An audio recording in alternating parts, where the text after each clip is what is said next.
সামনে রামনবমী এবং সেই নিয়ে আজকে কলকাতা পুলিশের পুলিশ কমিশনার তিনিও বলেছেন যে রামনবমীতে সিকিউরিটির জন্য আইপিএল এর যে ম্যাচ রয়েছে ইডেনে সেদিন সেটাকে অবধি পিছিয়ে দেওয়া হচ্ছে।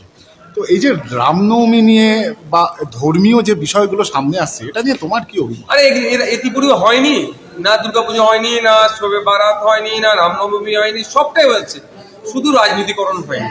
এখন রাজনীতিকরণ হচ্ছে, এগুলো এই দিন দেখতে হচ্ছে,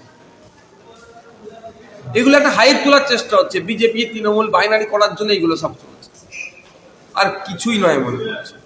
গতকাল তুমি এই সাম্প্রদায়িক বিভাজনের বিষয় নিয়ে একটা ফ্যাক্ট ফাইন্ডিং কমিটি তৈরি করার প্রস্তাবও দিয়েছো, কি বিষয়? এবং সেখানে দেখুন, একটা প্রসঙ্গে কোনো উঠেছিল যে রাজ্যে নাকি অনেক সমস্যা চলছে, হ্যান চলছে ত্যান চলছে, হিন্দু মুসলমান সব জায়গায় আক্রান্ত হচ্ছে, এই ধরনের অনেক কথা বলছে। কে বলছে হিন্দু আক্রান্ত, কে হচ্ছে কে বলছে মুসলমান আক্রান্ত হচ্ছে, এই নিয়ে বিতর্ক অনেক।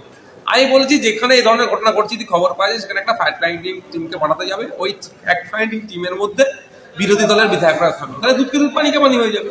কারণ কেন আমরা বাংলাতে হিংসা পরিবেশ তৈরি করতে যাবো? কেউ মুসলমান যদি অপরাধী হয় তাকে আড়াল করা যাবে না, হিন্দু অপরাধী হলে তাকেও আড়াল করা যাবে না। মসজিদ আক্রমণ হলে যেমন চিৎকার করতে হবে, মন্দির আক্রমণ হলেও একইভাবে চিৎকার করতে হবে। একটা জাত ধর্ম বর্ণ নির্বিশেষে কাঁধে কাঁধ মিলিয়ে বাংলাকে এগিয়ে নিয়ে যেতে হবে।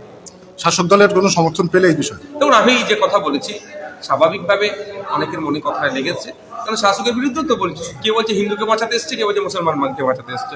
আমরা চাই মানুষ বাঁচুক, কয়েকজনের